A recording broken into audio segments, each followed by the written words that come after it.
Hello viewers, এই যে দেখছো ইন্ডিকেটর লাইটটা জ্বলছে না। তো সর্বপ্রথম আমি এটা লাইনটা চেক করে নিই কী সমস্যা হয়েছে। ভোল্টেজটা মিটারটা আমি অন করে দিলাম।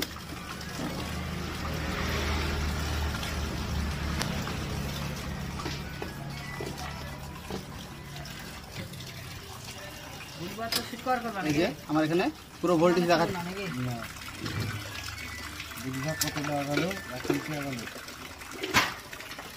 মনে হচ্ছে তারটা কেটে গেছে। তো আমরা এটা আবার চেক করে নেব।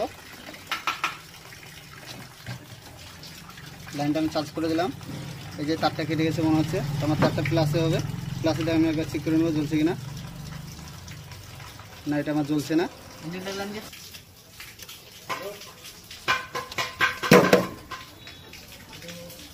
এই যে লালে লাল দিয়ে দিলাম। লাইট লাগানো কমপ্লিট। লাইন চার্জ করছি আমি। এই যে দেখো লাইন চার্জ হয়ে গেছে। আমি এটা লক করে দিলে দেখো খুব কম খরচের মধ্যে লাইটগুলো তোমরা সেটিং করতে পারবে।